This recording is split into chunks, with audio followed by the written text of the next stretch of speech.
साथियों, जब हम बढ़ती हुई इकोनॉमी के आंकड़े की बात करते हैं तो कुछ लोग सोचते हैं इससे हमारे जीवन पर क्या प्रभाव पड़ेगा। सच्चाई ये है कि जब इकोनॉमी बढ़ती है तो जीवन के हर स्तर पर उसका सकारात्मक प्रभाव पड़ता है। इस सदी के पहले दशक में भारत $1 ट्रिलियन की इकोनॉमी बना। मैं 21st सेंचुरी का फर्स्ट 10 ईयर की बात कर रहा हूं। तब इकोनॉमी की साइज छोटी थी, इसलिए तब भारत का खेती का बजट कुछ हजार करोड़ रुपए था। भारत का इंफ्रास्ट्रक्चर बजट 1 लाख करोड़ रुपए से भी कम था। और उस समय देश की क्या स्थिति थी? उस समय ज्यादातर गांव सड़कों से वंचित थे,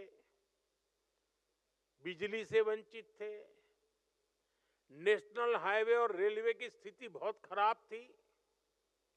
बिजली, पानी जैसी बुनियादी सुविधाओं से भारत का बहुत बड़ा हिस्सा वंचित था।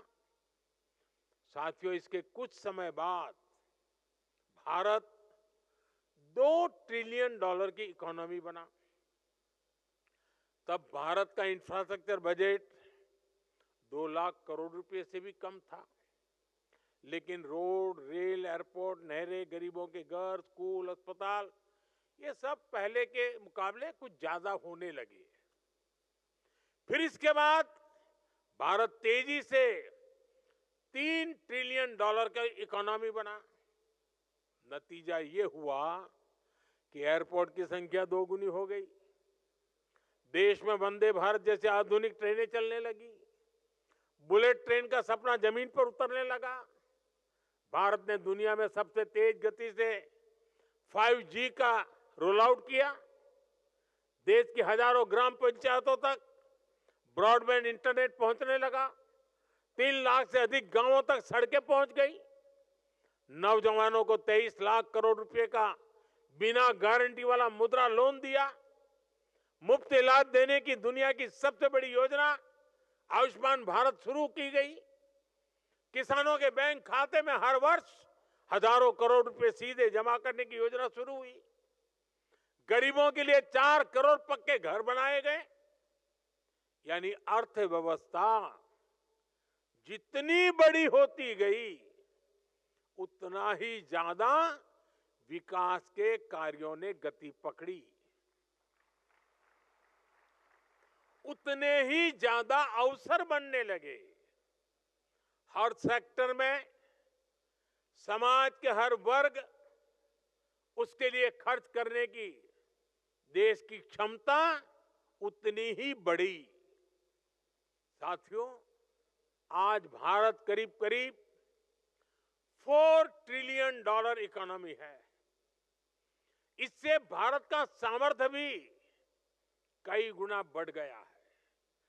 2014 में जितना इंफ्रास्ट्रक्चर का पूरा बजट था, जितने पैसे में रेल, रोड, एयरपोर्ट सब बनाए जाते थे, उससे कहीं अधिक पैसे आज भारत सिर्फ रेलवे पे खर्च कर रही है।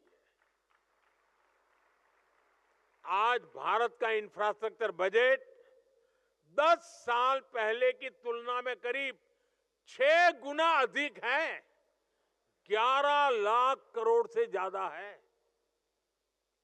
और इसका परिणाम आज आप भारत के बदलते हुए लैंडस्केप में देख रहे हैं।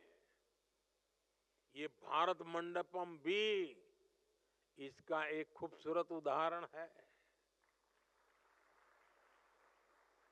आप में से कोई लोग पहले अगर यहाँ प्रगति मैदान में आए हो तो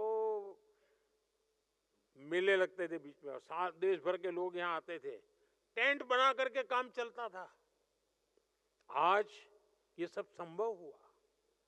साथियों, अब हम यहां से बहुत तेज गति से $5 ट्रिलियन इकोनॉमी के पड़ाव की तरफ बढ़ रहे हैं। आप सोचिए, जब हम 5 ट्रिलियन तक पहुंचेंगे तो विकास की स्केल कितनी बड़ी होगी, सुविधाओं का विस्तार कितना ज्यादा होगा। भारत अब इतने पर ही नहीं रुकने वाला। अगले दशक की समाप्ति होते होते भारत $10 ट्रिलियन के पड़ाव को भी पार कर जाएगा। आप कल्पना कीजिए, इससे बढ़ती हुई इकोनॉमी में जब आपका कैरियर आगे बढ़ेगा तो कितने सारे अवसर आपके लिए होंगे। आप जरा कल्पना कीजिए, 2047 में आप किस उम्र के होंगे, आप अपने परिवार की किन व्यवस्थाओं की चिंता में होंगे।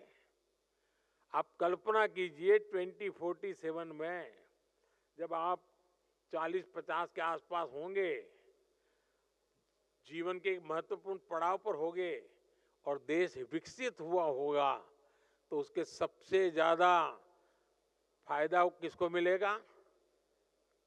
किसको मिलेगा? आज जो नौजवान है, सर्वाधिक फायदा उनको ही मिलने वाला है।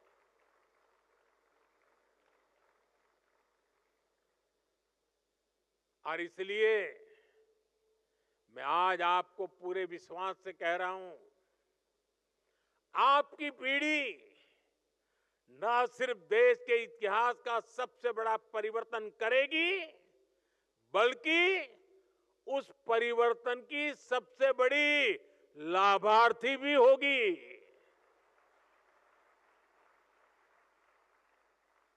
बस इस यात्रा में हमें एक जरूरी बात याद रखनी है, हमें कंफर्ट जोन की आदत से बचना है।